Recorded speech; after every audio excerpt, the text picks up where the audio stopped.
Para mí venir al Perú es como como regresar a mi Argentina, porque hace 40 años que vengo al Perú. Mis padres vivieron aquí en la década del 80, en la década complicada.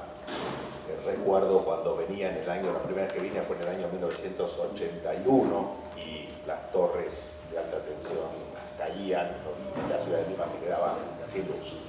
Una época difícil, obviamente, no solamente para el Perú, sino para toda Latinoamérica. Así que para mí es un gran gusto, un placer, un honor siempre estar compartiendo con ustedes algunas ideas, y en este caso, por esta invitación, algunas ideas sobre una temática que yo diría que es una de las temáticas más complejas y al mismo tiempo más apasionantes del derecho constitucional, y yo diría mucho más allá, no diría exclusivamente el derecho constitucional, sino un debate de los sistemas jurídicos, particularmente en este caso latinoamericanos. ¿Qué quiero decir con el debate sobre la última palabra constitucional? En realidad es una temática que yo trabajo hace muchos años y que lo que intenta sintetizar es en un sistema jurídico cuál es el órgano de cierre constitucional, es decir, cuál es el último órgano que debe tener la última palabra en el cierre constitucional. Puede ser uno, pueden ser varios, pueden ser... ¿Y cómo se ha desarrollado esto a lo largo de la historia y del mundo? Y como sé que tenemos poco tiempo, voy a hacer una muy breve síntesis de la historia de la última palabra constitucional y cuál es el desafío actual, es decir, cuál es la complejidad actual que este tema hoy tiene. El debate sobre la última palabra constitucional arranca mucho antes de lo que uno piensa. Arranca en el siglo XVII en Inglaterra. En el siglo XVII en Inglaterra, en el año 1610, propiamente dicho, hay un precedente jurídico que va a ser el principal precedente jurídico de un caso que todos ustedes conocen, fallado por la Corte Suprema de Justicia de los Estados Unidos, famosísimo, yo diría, el caso más famoso del constitucionalismo, por lo menos en el debate de la doctrina y la jurisprudencia, que fue Marbury versus Madison, el fallo del año 1803, que consagra justamente el sistema judicial difuso, consagra la confianza en los jueces, de alguna manera, como últimos intérpretes de la Constitución, como órganos de cierre, ¿no? Es decir, un tema que obviamente ustedes conocen muy bien porque el sistema constitucional peruano tiene un sistema mixto en el sentido de que los jueces ordinarios ejercen control difuso de constitucionalidad y también tienen un tribunal constitucional que ejerce un control concentrado con efecto de normas en sus decisiones. Es decir, han combinado los dos grandes modelos del control de constitucionalidad, el modelo nacido en Marbury versus Madison de la Judicial Review y el modelo del Tribunal Constitucional nacido bastantes años después en ese famoso debate entre Hans Kelsen y Carl Schmitt y que dieron origen en Europa a los tribunales constitucionales. Pero ese primer precedente de Marbury versus Madison, Bonham, el caso Bonham específicamente, fallado en el año 1610, fue toda una novedad. Es decir, siglo XVII, el constitucionalismo todavía no había nacido como corriente histórica, filosófica, jurídica, para poner esencialmente límites al poder omnímodo en ese momento. Lo cierto es que ese caso sienta un precedente donde un juez famosísimo, un juez inglés llamado Cook, Edward Cook, se atreve a poner un límite a una ley de alguna manera dictada por el Parlamento, ley que por supuesto se estaba debatiendo en ese momento lo que va a terminar siendo el sistema jurídico inglés que da principio a la soberanía absoluta del Parlamento. Recordemos que los ingleses hasta hace 20 años atrás no tenían una Corte Suprema de Justicia. Las funciones de Corte Suprema de Justicia la ejercía la Cámara de los Lores, es decir, el Parlamento de alguna manera. Esto da digamos, la idea de la intensidad en el sistema jurídico inglés del Parlamento inglés, ¿no? El Parlamento inglés está mayoría, minoría, la reina ejerce, o el rey ejerce sus funciones en el marco del Parlamento y la Cámara de los Lores ejercía las funciones del último Tribunal Superior de Justicia. Hace 20 años crearon una Corte Suprema de Justicia y volvieron a debatir si debían darle a esa Corte de Justicia, a similitud del modelo de la Judicial Review, facultades de control de constitucionalidad. Siguió predominando el principio de soberanía absoluta del Parlamento. Es decir, la Corte Suprema de Justicia en Inglaterra no tiene facultades de control de constitucionalidad. Eso se llamó, o se llama, modelo parlamentario. Es decir, el mismo órgano del cual emana la norma controla de alguna manera la norma. Por supuesto, yo diría que es un modelo excepcional. Es decir, los constitucionalistas decimos que existen dos grandes sistemas jurídicos. El sistema jurídico continental, como todos sabemos, y el sistema jurídico del common law. Pero también existe el sistema jurídico inglés. Es decir, los ingleses son bastante particulares en este sentido. Lo cierto es que muchos años después aparece esa famosa sentencia Marbury vs. Madison, nace este segundo modelo del control depositado en la confianza de los jueces, que ustedes conocen muy bien.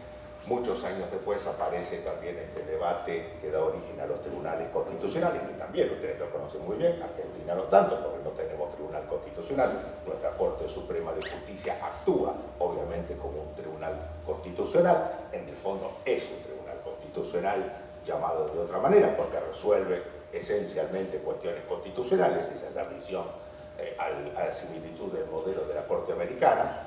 Recordemos que Argentina yo diría, es el único país latinoamericano que, siguiendo, yo diría, casi muy de cerca el diseño judicial norteamericano, mantiene un sistema de control de constitucionalidad judicial difuso relativamente puro. Toda Latinoamérica ha cambiado a modelos mixtos, a modelos concentrados.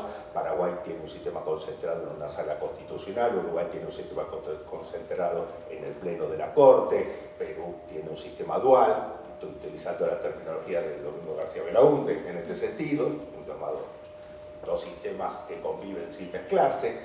Colombia tiene un sistema mixto, igual que Brasil. Encontramos Chile tiene un sistema bastante de tribunal constitucional con alguna similitud del modelo francés, porque él controla las leyes orgánicas a priori, es decir, antes de que entren en vigencia. Tenemos un crisol de sistemas de control de constitucionalidad en Latinoamérica. ¿Y cuál, más allá de haber nacido este debate sobre la última palabra, digamos, de una manera no consensual, es decir, algunos los depositaron en los jueces, otros los depositaron en un órgano especializado llamado Tribunal Constitucional, otros los depositaron en un órgano eminentemente parlamentario, como es el sistema inglés, otros los depositaron en un órgano de naturaleza política, como es el Consejo Constitucional francés, por ejemplo, otros hicieron distintas variantes en su mezcla. ¿Cuál es el gran desafío actual? Que creo que todos lo tenemos muy presentes.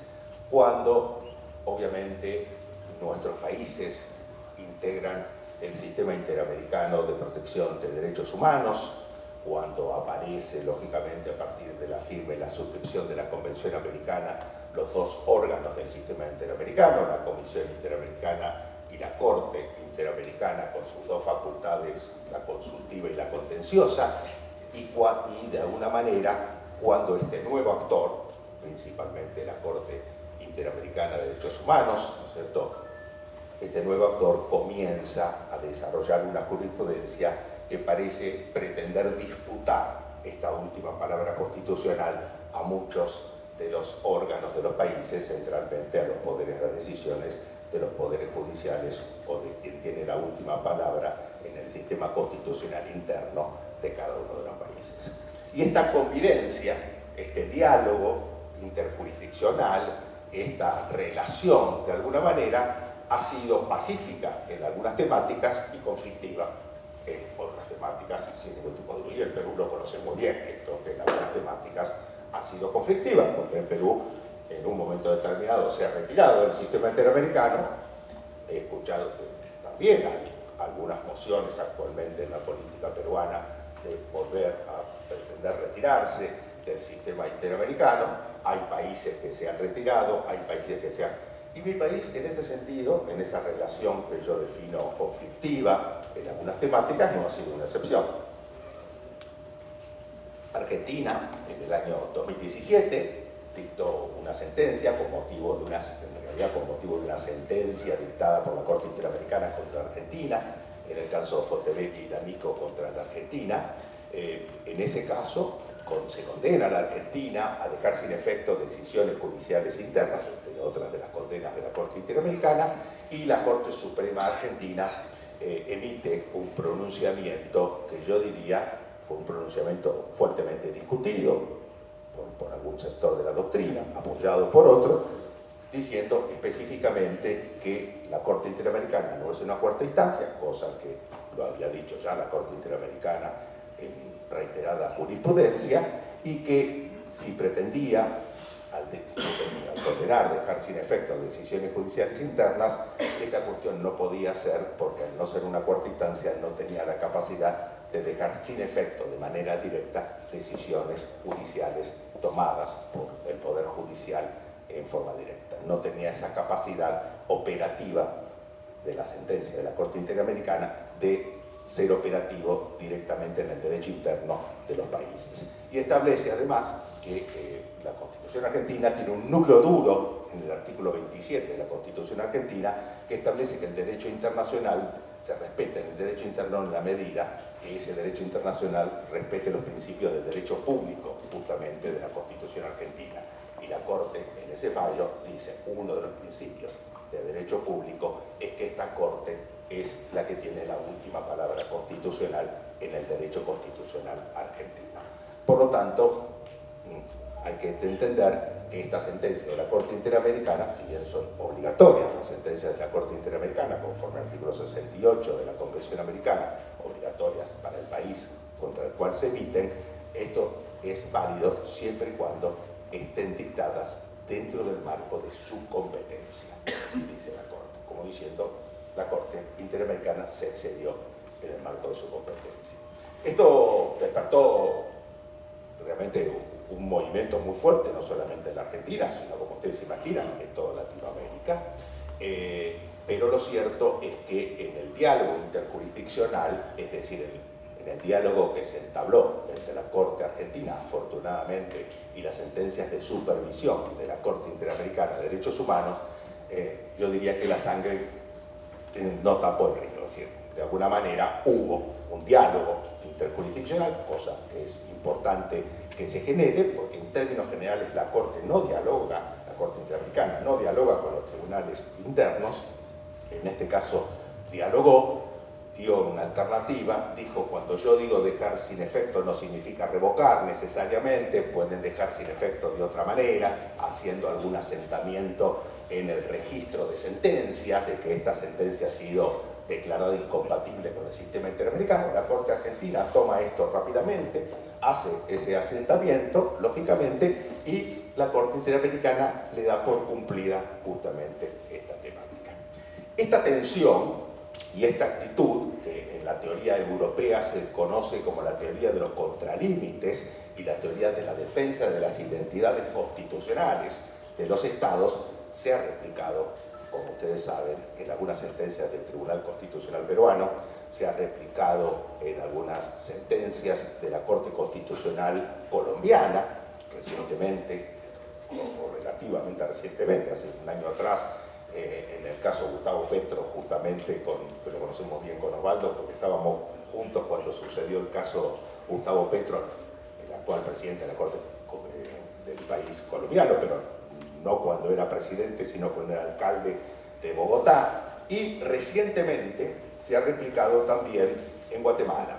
Recientemente en Guatemala, Guatemala tenía una reserva respecto del cumplimiento del artículo 27 del Tratado de Viena, el Tratado de los Tratados, que como todos ustedes saben, sostiene que los países no pueden invocar el derecho interno para incumplir el derecho internacional. Había hecho una reserva porque entendía que el principio de supremacía constitucional guatemalteco ponía en su jerarquía primero la Constitución y luego el derecho internacional. El presidente pretendió retirar, el presidente actual pretendió retirar esa reserva justamente de las Naciones Unidas, y lo cierto es que la Corte Constitucional guatemalteca declaró inconstitucional ese retiro en razón de que, a su criterio, el principio de supremacía constitucional establecía que el derecho internacional siempre estaba por debajo en esa jerarquía con el derecho constitucional de Guatemala. Es decir, tensiones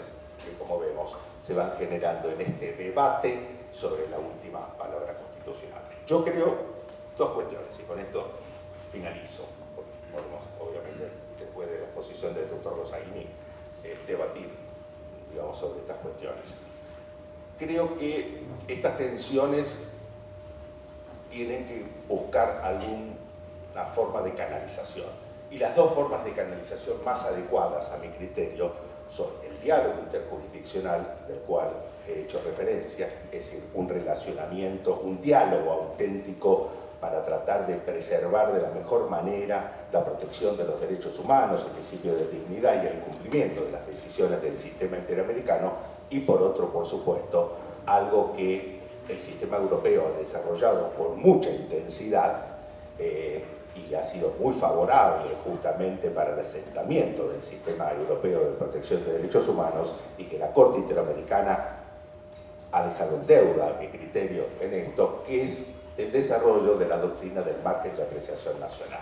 Es decir, un margen de apreciación nacional en determinadas temáticas en las cuales no hay consenso, de alguna manera latinoamericano, en la forma de reglamentar determinados derechos. Creo que estas dos vías pueden ser una forma muy, realmente, dialógica, por tomar este término, para poder seguir asentando el sistema interamericano y para poder seguir creciendo justamente en el cumplimiento de la mayor cantidad de decisiones del sistema en el derecho interno.